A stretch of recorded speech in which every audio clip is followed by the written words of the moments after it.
So what is the uncomfortable question? We currently live in an era of hardware excess.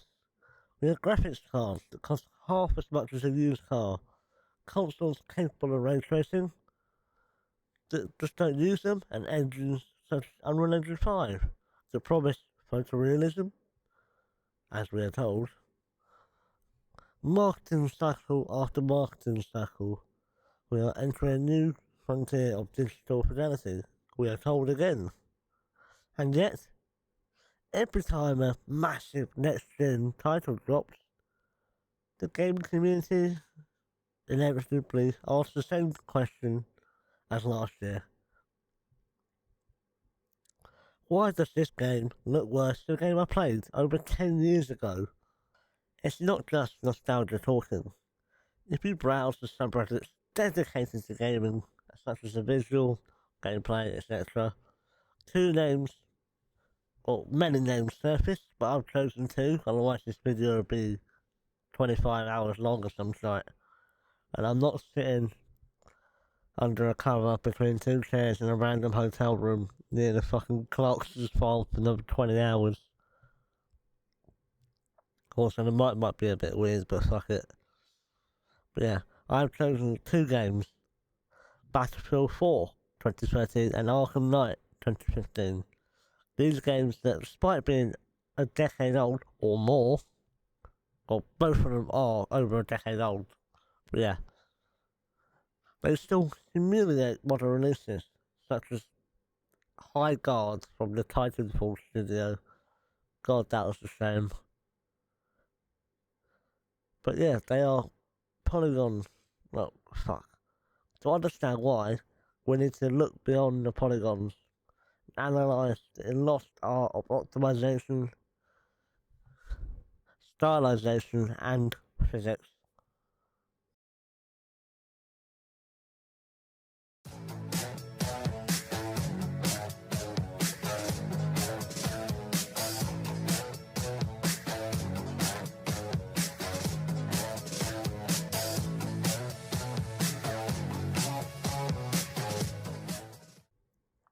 Chapter 1. The Titans of Yesterday. Before we dissect the why, we must establish the who. And I'm not talking about the rock band. In the one corner, we have Battlefield 4, released in October 2013 by DICE EA. This title was the flagship game using the Frostbite 3 engine.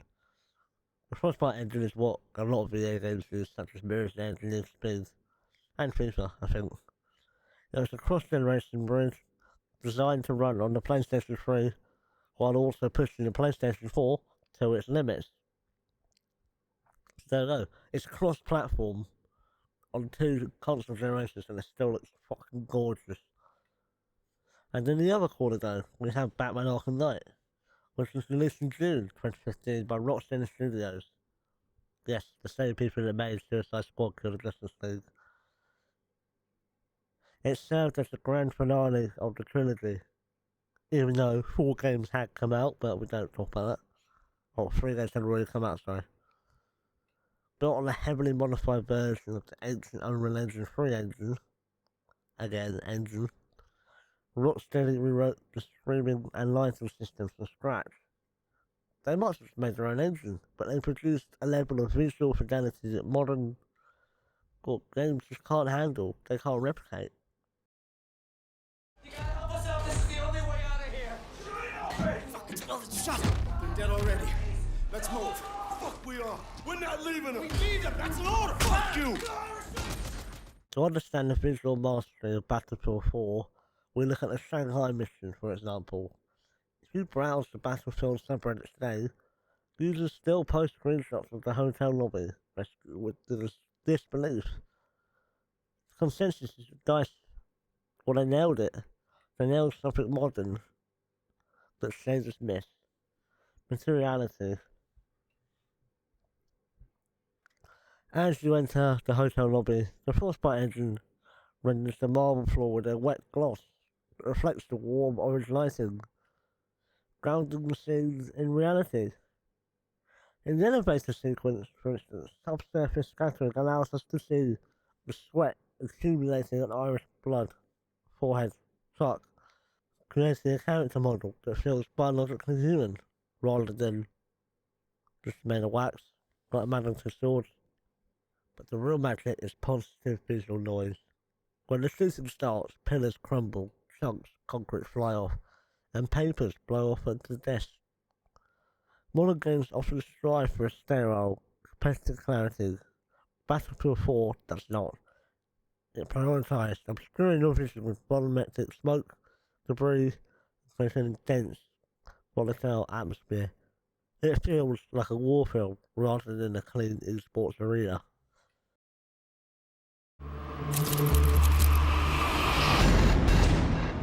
City's overrun. We don't stand a chance.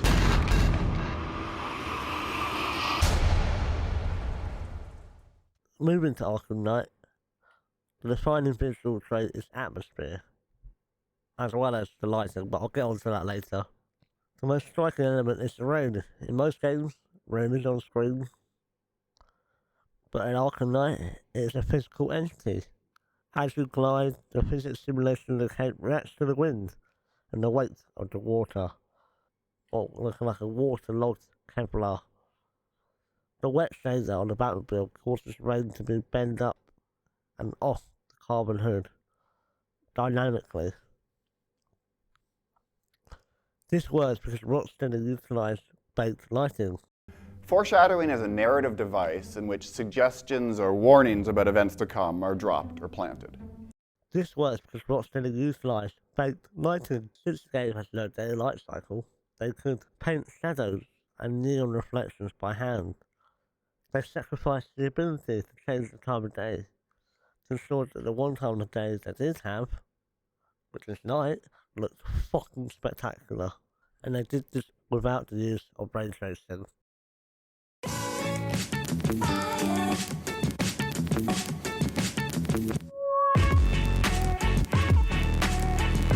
This brings us to the first major reason modern games can look worse. The obsession with ray tracing. Modern marketing sells ray tracing as the holy grail, calculating light paths in real time. And they've also done this with path tracing. However, it all comes at a massive performance cost. Compare this to the puzzle gate, which was seen in the game Spider-Man 2018. Gamers obsess over zooming into puzzles to see if reflections are accurate. In Arkham Knight, they are of course fake, clever cube map and screen space tricks, where it just takes a camera and puts it onto a cube, like a texture, and they all look better because they were done by hand, by an artist, to look how it should. Ray tracing is, of course, accurate, however, reality is often boring. A real puzzle in the world is a murky, brown thing. Meanwhile, Arkham Knight's puzzle is tweaked. To make the neon lights pop, show the blow of every criminal as they hit the floor. We are currently spending 50% of our GPU power to render accurate physics. And all we want is the artistic version.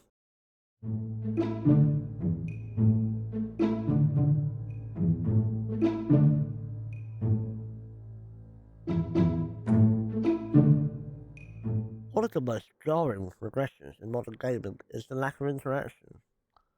Battlefield 4 had Levolution, You can bring down an entire skyscraper in the Shanghai map, which you do, changing the skyline and the gameplay.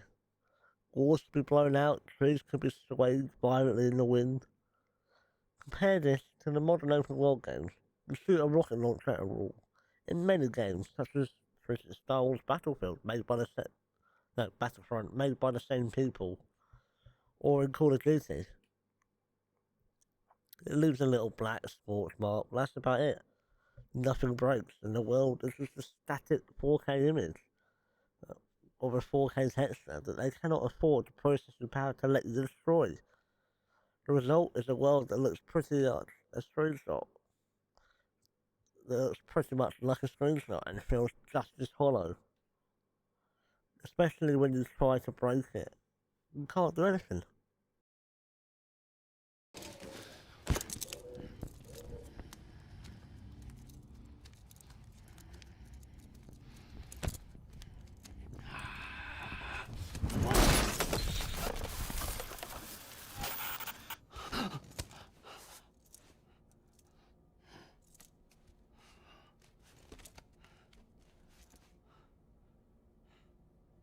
Another culprit in the pursuit of safe photorealism, Battlefield 4 is famous for the blue-grey colour grading. Arkham Knight is drenched in a similar sort of style, but in a more orange and neon kind of way in the rain. These games are heavily stylized, of course, but they were future-proofed.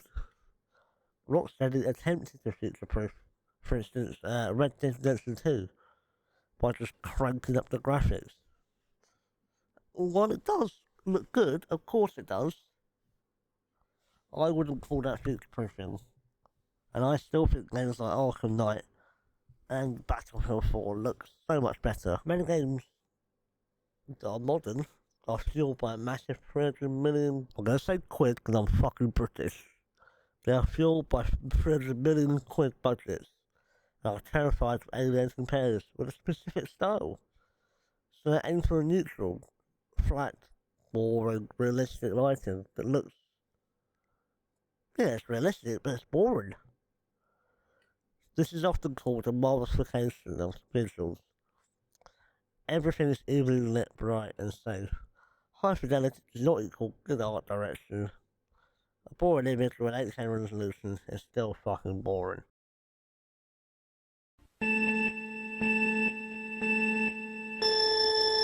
Visuals are also suffering because of the new relaunch of AI upscaling, DLSS, and SFR.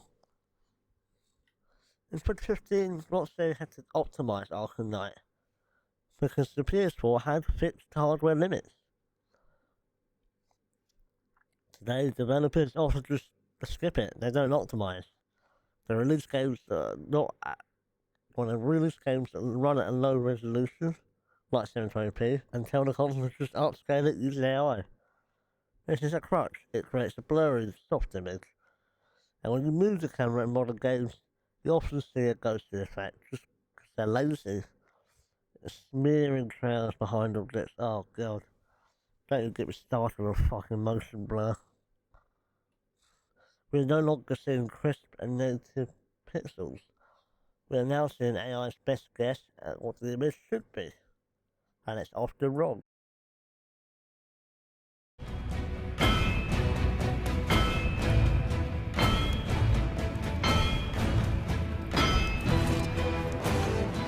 Finally, we must address the cost. Battlefield 4 can run at full resolution, full graphics settings on mid-range, even low hardware. Today, achieving the same path tracing effect with visuals and ray tracing and lack of optimization requires a GPU that can cost over £1,000 easily.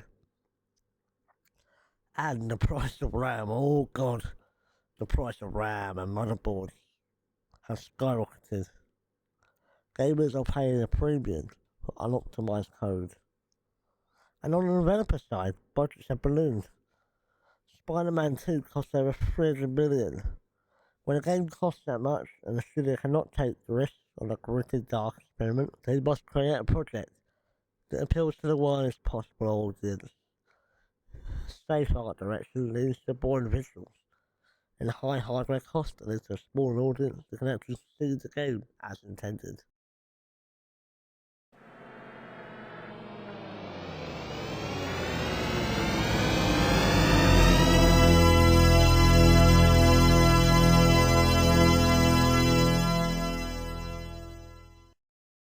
So why do games often look worse? It's a shift from artistic direction to technological simulation. Modern games are simulation. They simulate light, they simulate physics, and they use AI to upscale it. Battlefield 4 and Arkham Knight were not simulations. They were paintings, handcrafted, optimised, baked and fucking perfection. Where every shadow, every raindrop, and every debris was just placed by a human working a 9 to 5 on a game that we all love, pretty much. They prioritised the atmosphere over accuracy, and I'm glad for it. Modern games may have better technology on paper. They have more rays, more pixels, and more AI. But these older titles had a soul. And as we look back at them, 11 years or 13 years later, it's clear that cohesive, handcrafted soul, it looks better. It's like comparing an old Lamborghini to a modern hatchback. One's gonna clearly look better despite being made 30 odd years ago. I'll tell you what, I want to burn this industry down. I saw publishers strip games of art style, then of optimization.